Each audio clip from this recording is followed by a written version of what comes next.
Hello and welcome back to Valentine's Culinary School. In this video we're going to talk about using high quality oils in your food. And there are a few things to talk about with that. Of course, the classic is extra virgin olive oil, and there are a lot of good reasons for that. There are a lot of studies that prove it's good. Unfortunately, a lot of those studies are paid for by the olive oil industry, so I take that with a grain of salt. But I think overall it is a really high quality oil, especially if it's extra virgin olive oil. I would definitely stick with something like this. Make sure it's not been adulterated. A lot of times you buy extra virgin olive oil, it's not 100% extra virgin. They're going to try and squeeze in some other kind of oil there to save money and jip you a little bit. But if you refrigerate it and it stays, if it turns solid, that's a good sign. I would really avoid at all costs any light olive oil. This is not good for you. Unless you use it just for a salad dressing, never ever cook with it because it breaks down really quickly under heat. So, and a lot of times this is more often adulterated with lower quality oils as well. You really want something high in monounsaturated fats. Safflower oil is actually very good. Fortunately, it's hard to find unrefined oils a lot of times, so always check to make sure your oils are unrefined. Of course, when they are unrefined, that means they're going to go bad much more quickly, and it's a good idea to keep them refrigerated if you can afford the refrigerator space, or if you have the refrigerator to begin with. Any oil is more likely to break down under heat and have free radicals. To avoid that, you want to look for something that's going to hold up a little bit better under heat, like the extra virgin olive oil, like safflower oil. I would avoid canola oil mostly because it's usually heavily processed. It's an intense industrial process to get canola oil, and by the time you're done with it, all the healthy aspects of it are pretty much gone. Grapeseed oil you have to be very careful about too, because some of the commercial grapeseed oils, they use hexane in order to extract it. It's a byproduct of winemaking, but this is expelled pressed, which is no hexane. The advantage of this is it does contain a fair amount of omega-6. Oh, and I almost forgot the flaxseed oil.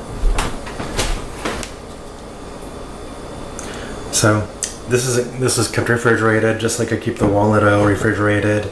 It's actually a good idea to keep the coconut oil refrigerated also if you can. That can go rancid fairly easily in the heat, especially if it's unrefined, and you definitely want the unrefined coconut oil. The refined stuff tastes terrible, and it's not as good for you by a long shot.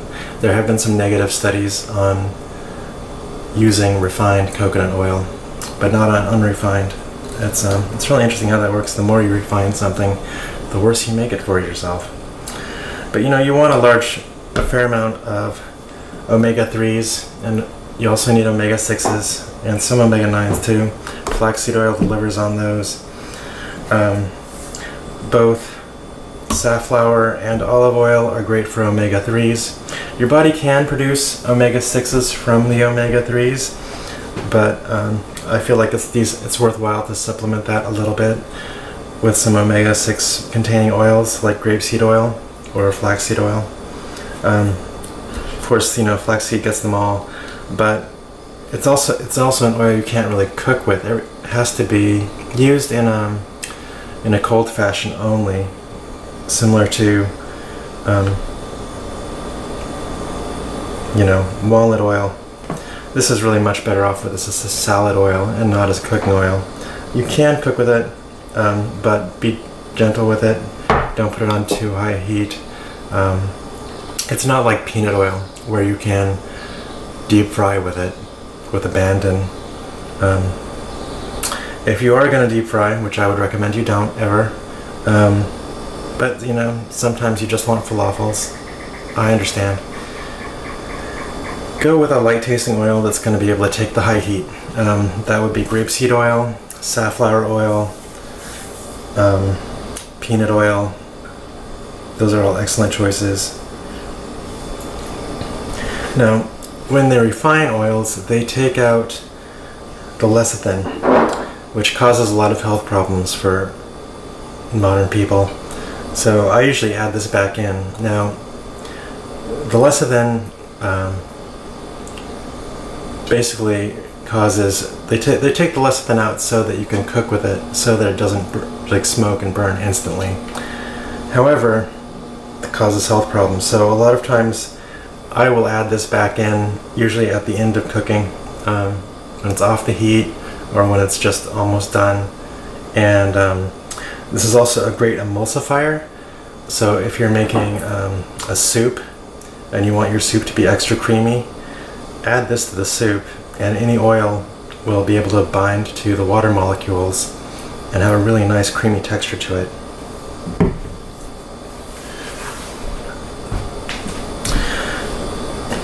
Coconut oil I especially like for baking, because just for the flavor. When you do make baked goods with coconut oil, instead of butter, because you know there are problems with butter. Of course, there are problems with all saturated fats. The advantage of unrefined coconut oil is it is liquid at body temperature, unlike butter. And butter also has a lot of it's an animal product, so if you're vegan, of course that's a no-go. But even if you're not vegan, there's a lot of cholesterol that comes with that you can avoid by going with the coconut oil. And you know, there's a lot of debate about cholesterol, whether it's really that bad for you or not. But hey, you know, cardiologists seem to agree, so that's fine with me. I'll go for that. When you are cooking with heat, I mean, there's grapeseed oil is a good choice, safflower oil. Also, avocado is sort of like in between. You don't want super high heat. You can't do deep frying with this.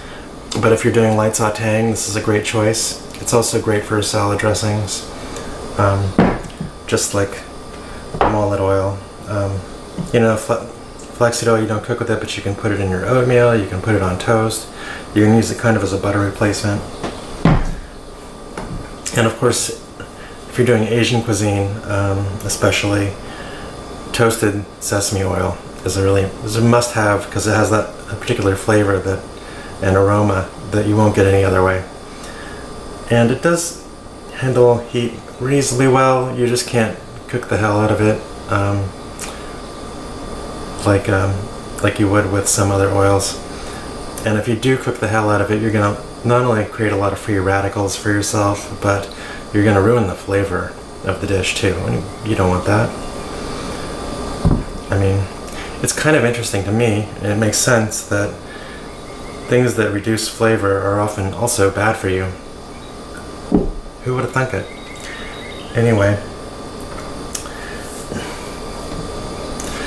I think I went over them all. Walnut oil. I love walnut oil. It has a beautiful walnut flavor. You can also, it has similar uses to hazelnut oil, and they're very healthy. But you got to keep them refrigerated, I would recommend. And you know, if you're going to cook with them, light sauteing probably only, or soups. But aside from that, you know, you want to be careful. I'm Valentine. I hope you enjoyed that little spiel on oils. You know, try them out, see what you think. May you eat well and be well. May you be blessed. May you like, comment, share, and subscribe if you feel so inclined. Share the love.